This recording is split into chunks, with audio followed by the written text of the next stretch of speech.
Quando eu era criança, pré-adolescente, eu queria ser arqueóloga.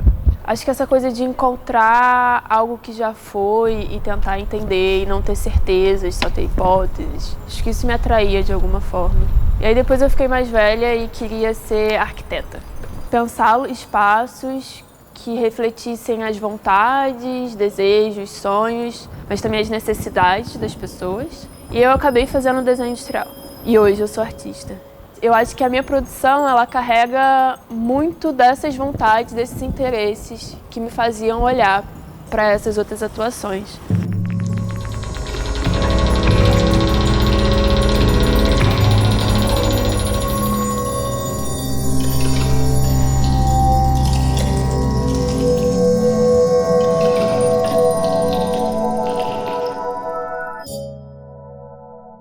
Em algum momento que eu só fotografava, eu comecei a me interessar por um certo tipo de material nas ruas, materiais de demolição principalmente, de construção. E eu comecei a aplicar na minha relação com esses materiais o mesmo dispositivo de apropriação da fotografia, né? Porque existe essa camada na fotografia, de você ir e sair se apropriando das imagens.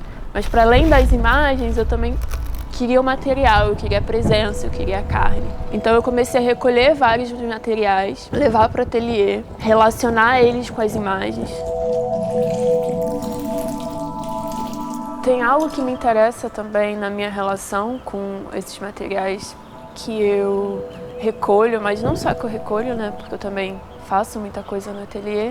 A partir deles, é entender eles como corpos, como eu lido com esses diferentes corpos, e como um corpo com agência, assim, aquele objeto, ele tem uma certa agência, ele tem uma certa vontade, aquele material tem uma certa vontade, tem uma certa história, ele me traz alguma coisa, e é também nessa conversa entre eu e aquele objeto, entre eu e aquele material, que o trabalho se desenrola e se revela, né? Acho que mais do que uma ação, eu venho e vou agir sobre esse material e vou fazer ele se dobrar sobre a minha vontade. Mas vamos aqui juntos entender o que a gente quer e para onde a gente pode ir. Tem esse interesse pelo íntimo, né? E aí tem trabalho meu que usa imagens de colchão, daquela superfíciezinha do colchão, os padrões, ou imagem de cama, imagens do quarto. Tenho meu interesse pelos sentimentos, então raiva e várias outras coisas. Mas também tem meu interesse pelas entranhas, pelo aquilo que está dentro. Então, quando eu pego materiais de construção civil com os quais eu me relaciono, geralmente são os materiais que não são revestimento, são os materiais de estrutura, vamos dizer assim. Que formam meio que, pra mim, né, as relações que eu crio, que formam o osso, então o ferro, a carne, as coisas que estão dentro e que você não consegue ver.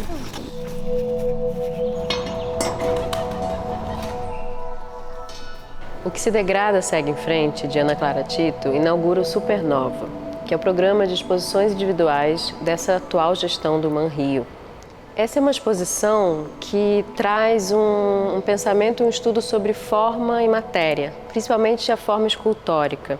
Ana Clara traz para o espaço, né, interno do museu um diálogo muito íntimo e familiar com esses materiais, né, que ela já vem trabalhando há muito tempo, assim, com interesse de alguns anos. Então são materiais muito próprios da construção civil, dos canteiros de obras, né? O cimento, a areia, a areola, o vergalhão. Aqui eles ganham uma forma, uma materialidade que ajuda a pensar essas esculturas. Como que essa materialidade se comportaria dentro do museu, né? Dentro dessa arquitetura muito emblemática. Ana Clara, ela traz essas formas escultóricas como se fosse o museu do avesso, essa arquitetura interior, como um grande corpo. E traz também um sentido muito forte de toda a sua produção, que é esse pacto, né, entre matéria e corpo. Durante o processo de finalização dos trabalhos no ateliê, né, quando a gente estava planejando trazer as coisas para cá, foi também quando eu comecei a fechar o texto que eu estava escrevendo, que faz parte do catálogo. E E também a decidir o título. O título da exposição é O que se degrada segue em frente. Eu tendo a gostar de frases, mas frases que mantenham algum tipo de abertura. E nesse caso, eu queria pensar a ideia de transformação. Pensando a existência como formada por ciclos, a morte não como um fim, mas como um processo justamente de transformação. E essas são ideias todas que eu lanço nesse texto. E O que se degrada segue em frente é um dos subtítulos.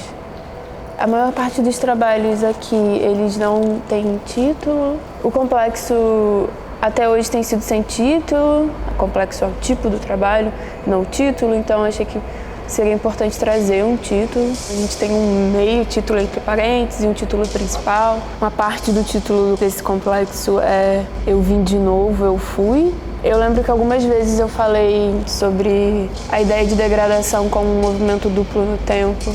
E esse Eu Vim de Novo, Eu Fui, acho que é uma tentativa de marcar esses movimentos múltiplos. Pensar que muitas vezes o sonho, enquanto ele está se fazendo, ele já se degrada. Enquanto você constrói alguma coisa durante anos, essa coisa ela já está se degradando. Então daí vem a ideia de movimento duplo ou movimentos múltiplos no tempo, de uma aproximação ou até mesmo de uma concomitância da vida e da morte. Eu acho que Usos da Raiva foi o primeiro trabalho que a gente pensou e ao mesmo tempo o último que a gente decidiu realmente trazer, porque ele é um dos trabalhos mais conhecidos meus, então é o primeiro que a gente pensa quando a gente pensa numa exposição minha, mas justamente também por isso, por algumas questões do espaço e para a curadoria também, era importante que a performance fosse realizada no museu para que esse momento fosse alimentado pelo máximo de questões possíveis desse espaço, né? Pensando que a exposição ela também é uma tentativa de desestabilização e de questionamento desse edifício. Então as coisas precisavam se fazer aqui também. Foi a maior performance, a performance mais longa que eu já realizei. Foi o momento 8 e na exposição a gente apresenta algumas fotos, polaroides, tiradas por Jambi da Silva, que me acompanhou dessa vez, a escultura resultante desse momento e também um vídeo e o áudio. O som, que para mim sempre foi uma informação importante na minha relação com o material, sabe? É um som específico que surge dos meus movimentos e das minhas coreografias, então poder ouvir esse som e dar um pouco mais de atenção para ele, trabalhar ele foi bem legal, assim. E também descolar ele da imagem e trazer ele para o espaço expositivo, colocando em relação a todos os outros trabalhos. Eu acho que acabou sendo uma forma de pensar a materialidade só que pelo som, o que para mim é muito uma novidade, eu não tinha feito isso ainda. O vídeo ele foi deslocado do espaço expositivo principal para debaixo da escada, de frente para o lado de fora, assim, que é onde as pessoas costumam ficar treinando danças e fazendo coisas múltiplas com o corpo. No final acabou sendo uma exposição, eu acho que bem mais fotográfica do que eu imaginava, assim. Temos muitas fotos de Usos da Raiva. As fotografias Polaroid, elas são apresentadas como eu geralmente venho apresentando as Polaroids, né? Nessa moldura que tenta criar um espaço e permitir que a imagem seja grande. Para mim é isso que acontece, assim. Elas são muito pequenininhas, mas o que está acontecendo ali é grande, eu acho que são imagens grandes e a moldura é uma tentativa de marcar isso ou de não ferir isso, né? E também é a primeira vez que eu reúno tantas fotoesculturas assim e algumas delas com uma técnica que eu apresento pela primeira vez aqui, que é essa transferência para o concreto. A fotografia ela sempre foi um lugar um tanto, eu sempre me relacionei com ela num ambiente mais íntimo, assim. Eu diria que todas as fotos aqui que estão na exposição, elas marcam justamente essa dimensão da relação com as construções, uma relação, as relações mais íntimas. E no caso das fotoesculturas, principalmente da vida que se leva, né? Dentro dos espaços, marcando essas relações do íntimo, né? Como como vivemos os espaços, como a gente se relaciona com eles, como eles moldam a nossa vida.